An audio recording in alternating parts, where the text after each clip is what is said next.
Hello again. This is Fix It with Fran, where I talk about all things faith, family, food, and fun. It's been a little while, so I'm back with an AeroGarden update. And you'll see here I have some different plants that are planted alongside my AeroGarden. Back here I have those different Coleus starters that I had and some Petunias. Nothing's really coming up yet. That Coleus in that back right corner actually has a little leaf there, so I took the lid off of that one, and you'll see I've popped in these two pineapple plants.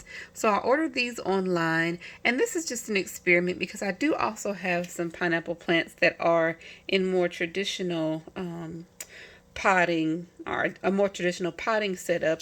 But I want to see, I've looked online, I've seen a couple of different videos on YouTube where people are growing these hydroponically, and I just want to see how they do. Now, they had a little bit of browning to them before I put them in there, so that's not really reflective of the setup, but I'm going to leave them in there for about a week or so and see how they do alongside the other starters that I have. These watermelon plants, I think these are two sugar baby watermelons. So I was actually talking with my dad on Father's Day about this because I have started a couple of watermelons from seed. I have some outside in our wall garden setup that I'll have to show you guys because my experiment that I want to do is to, well, I've already started it.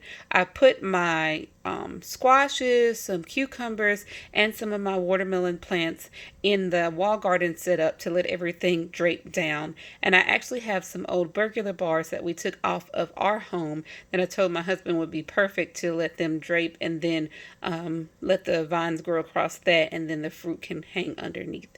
So that's my plan anyway. But enough talking about that. Here is another pepper plant that I received in an exchange. So I'm growing that and going to put it outside after we stop having these monsoons here in New Orleans. But these two sugar babies, these are in a little bit better condition than the ones that I started with, in the sense that they're bigger and they're growing out more, and these are even starting to vine a little bit. You'll see there where it's putting out the little curly Q. But they have a little bit of browning, but I think that once I get these outside, I'm going to take these two, since they're more mature, and transplant them into my growing bags. Now, I know watermelon plants don't like to have their roots disturbed, but these have some good little plug setups there, so I'm hoping that I'll be able to just drop them into the growing bag and get enough soil around them and then let them be and not disturb them anymore. What I really wanted to show you, and let me get this a little turned around so you can see, slide this one out the way.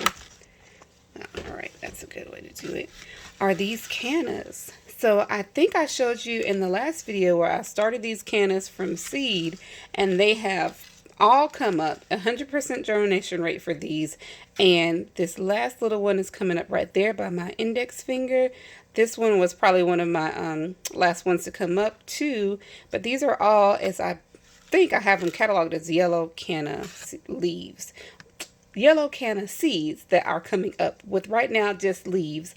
I believe that they said in the first year you'll just get leaves, and then when the bulb develops and you get some small tubers, then you'll end up having flowers later on. But I'm excited because these came literally from seeds of my canna lilies in my garden outside. So it is possible, and I did an experiment with these as well, where some of them I did the traditional filing that you can learn about on YouTube. That's how I learned about it, where I took the casing, because they have a very, very hard seed coat that can make it almost impossible to just drop in the ground on your own and let them grow. So they say if you file down the seed coat or break down the seed coat, that helps. But one way of breaking down the seed coat is to file it like with an emery board or sandpaper.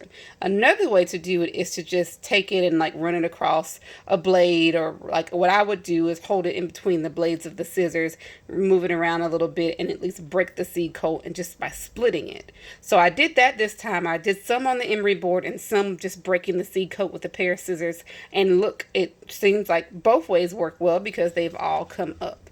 So again, I'm really excited about these because Cannas can be pretty expensive if you're buying them as plants at the store. Not as expensive if you buy them as bulbs or tubers, but you have to wait for them to come up.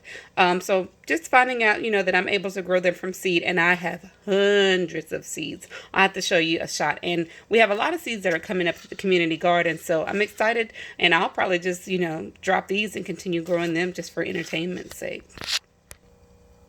So here we have my starter tray that I showed you before. Have definitely had a lot of progress here, and I've swapped some things out. So all of the tomato seeds that I planted before in the previous video have come up, and I've moved them out into small starter pots. You see here these seeds in the second, the lower left second quadrant there are Market More cucumbers, and they've started. There's another cucumber behind it that's doing really well, and it started. I've dropped in some more tomatoes there, so that's a Russian tomato variety. I actually dropped in a zinnia starter back there, as well as this front seedling, and this one at the front has already come up. I still have some lettuce greens that are growing. Actually, this was much bigger, and I trimmed it down the other day to make myself a salad for lunch. Back here, we have another cucumber starter, an empty hole that I need to fill in with something else. And in the back, I think, nope, that's cucumber coming up there. Yeah, there's a pumpkin in the back that hasn't given me any activity yet. So just going to keep an eye on that. And that's it for this side. Now this little container here, I actually traded in a seed exchange for some loofah seeds, and so I soaked them in water and actually put them into this strawberry container to start them. So I think I planted about 5 loofah seeds today actually, so I'll keep y'all updated and let you know how this progresses. Alright, and on this side, my petunia plants are still growing up, and they're doing pretty good. All coming up. I think they're starting to try to put out some more pods. Not sure if I'm going to have flowers anytime soon, but they've come a long way, at least from the last video. My tomato plant has still been growing. I think right now I have about 20 flower buds on here right now. Trying to zoom into some different spots so you can see them. So some down here front and center, those at the back center where you can see them really well, and even more coming up there at the back. So that's been exciting, and I've also kind of upgraded my setup here with the AeroGarden water reservoir.